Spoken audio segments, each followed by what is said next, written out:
I wrote a book called Explanations and Corrections in the Gospel of Luke, and this is the second part of my discussion of a chapter called English Mistranslations of Daniel 11:31 and 12:11.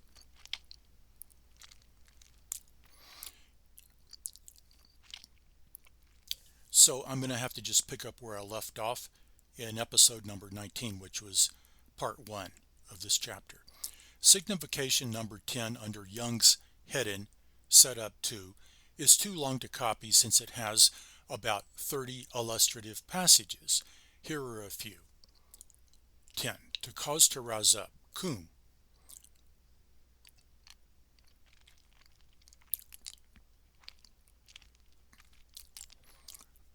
Exodus 42. Shalt thou set up the tabernacle of the testimony, I guess. So these are all fragments from the King James Version that Robert Young found, where the King James Version had used the English words to set up to translate the Hebrew word kum. Deuteronomy 27:2, thou shalt set thee up great stones. Judges 18:30, the children of Dan set up the graven image. 1 Kings 7:21, he set up the right pillar and called the Daniel 2:21, he removed kings, he removeth kings and he setteth up kings. And Daniel 3:1, he set it up in the plain of Dura. So the passages above show that the verb kum was used for setting up the tabernacle, for setting up stones in a pillar, for setting up a graven image, for setting up Nebuchadnezzar's image in the plain of Dura, and for setting up kings. Why was this common word not used for setting up the abomination of desolation in Daniel 12:11? Because the author of this verse knew that the abomination of desolation was not a stone or an idolatrous statue that could be set up. It was a beast in Daniel 7 and an army in Daniel 9. You can't set up a beast or an army.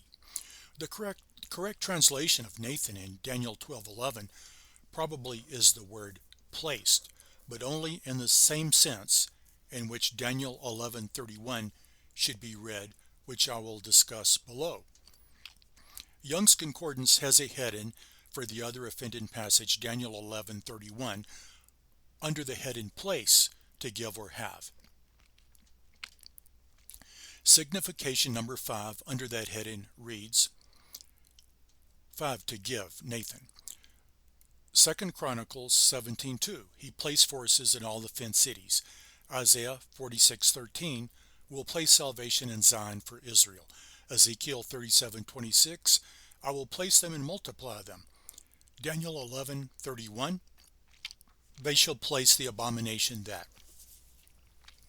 So those are 4 fragments from the King James Version where Robert Young found that the King James Version had used the verb to place to translate the Hebrew verb Nathan. 2 Chronicles 17:2 is in the list. 2 Chronicles 17:1 through 2, American Standard Version says, and Jehoshaphat his son reigned in his stead and strengthened himself against Israel. And he placed forces in all the fortified cities of Judah and set garrisons in the land of Judah and in the cities of Ephraim, which Asa his father had taken.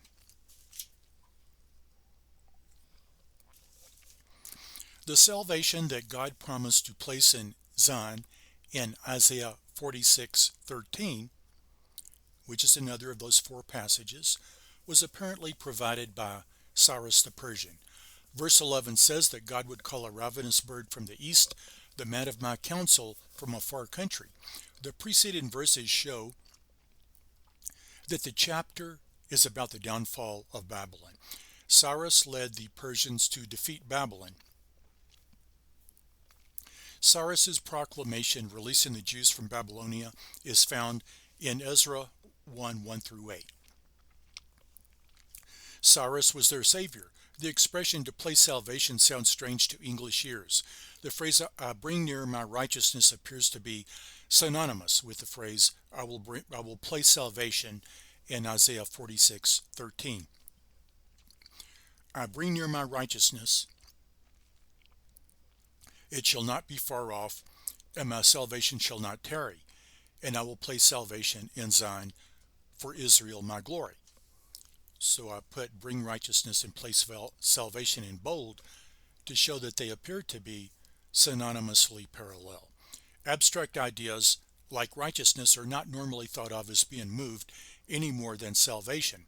The language is poetic, yet Isaiah 46:13 really seems to be saying that God would place or relocate his salvation. But in view of the other parallel passages, the abstract nouns righteousness and salvation might signify concrete ideas. For example, Matthew Poole's footnote on I shall place salvation in Zion reads, I will bring my people from Babylon to Zion, and there I will save them from all their enemies.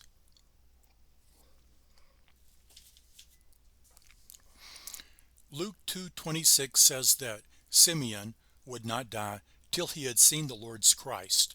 After seeing Jesus, Simeon was ready to die because he had seen God's salvation, according to verse 30. Matthew Poole and some other commentators have thought, obviously, that the word salvation is used to mean the author of salvation or Savior. Here is another passage where the abstract word should be taken in a concrete sense. It is not likely that Isaiah 46:13 is saying that God would place Cyrus, his Savior, in Zion. Instead, Poole's explanation that salvation equals God's people seems more likely there.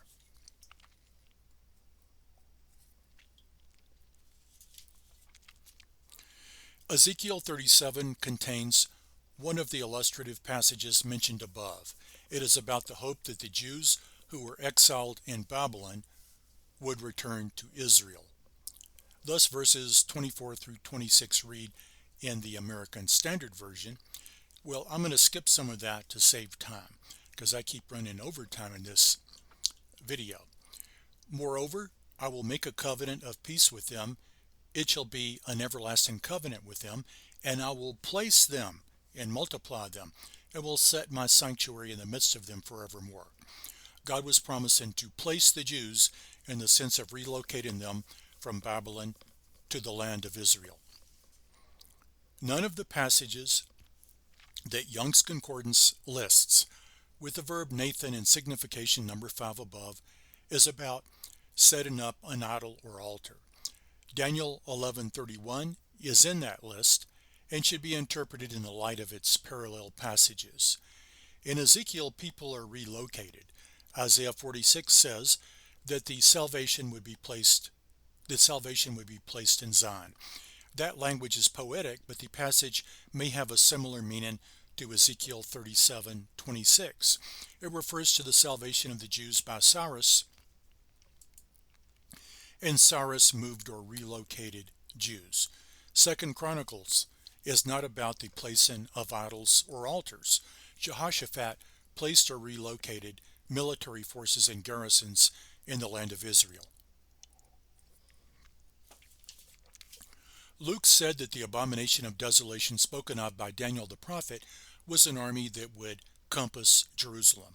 An army can be moved or relocated, as in 2 Chronicles 17:2, which uses the verb Nathan. First century Jewish Christian readers knew about the fourth beast of Daniel 7:7, which was terrible and powerful and strong exceedingly. They knew that the fourth beast was a fourth kingdom that would devour the whole earth, tread it down, and break it in pieces. Even Josephus seems to have understood the fourth beast is Rome. Luke, and therefore Jesus, seems to have linked that prophecy with Daniel 9:26 through 27, and believed that the fourth beast of Daniel 7 was the people of the prince who would come and who would destroy the city and the sanctuary. Daniel 9:27 calls that fourth beast the abomination of desolation, or the abominating desolation, or the abomination that makes desolate. Daniel 11:31 and 12:11 seem to refer to the movement or relocation of the Roman army.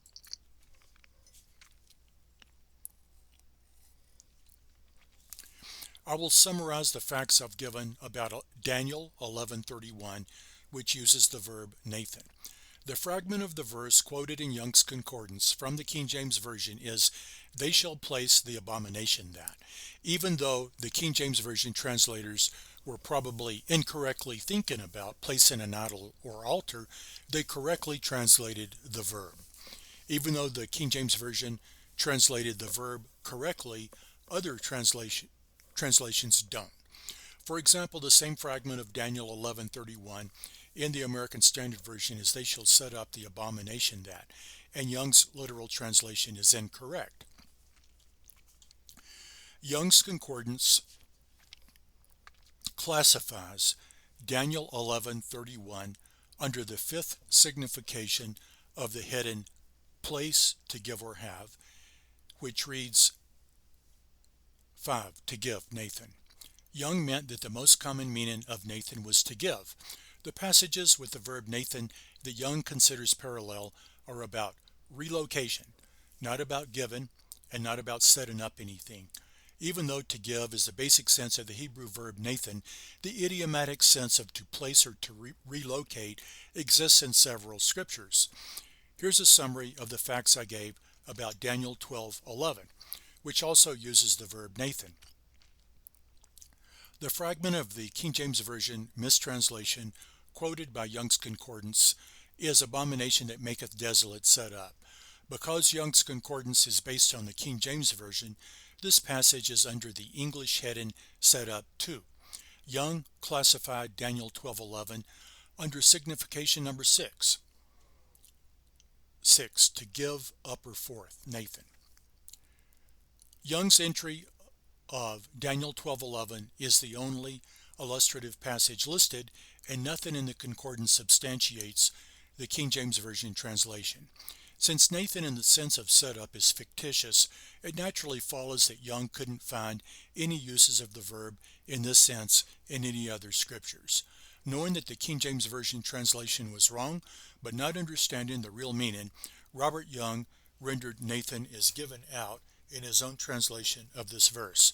If he had known that the abomination of desolation really was an army, just like Luke said, he wouldn't have had trouble making sense of the verse. If the verb Nathan in 2 Chronicles 17:2 has the same sense, Daniel 11:31 and 12:11 could be translated and interpreted as shown below based on the American Standard Version readings, since I avoid using the King James Version. 2 Chronicles 17:2, he placed forces in all the fortified cities. Daniel 11:31, and forces shall stand on his part, and they shall profane the sanctuary, even the fortress, and shall take away the continual burnt offering. And they shall place or locate the military forces called the abomination that maketh desolate. Daniel 12:11. And from the time that the continual burnt offering shall be taken away, and the military forces called the abomination that maketh desolate, placed or located. If the abomination of desolation in Daniel 11:31 and 12:11 had really been an idol or standard, Nathan would not have been the right verb.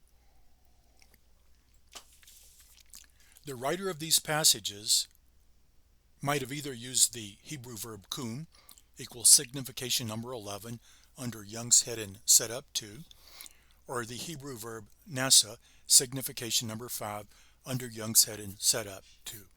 And if the writer of Daniel had used either of those verbs, I would not be complaining about mistranslations now. Jeremiah 32:34 says, "They set up their abominations in the house which is called by my name."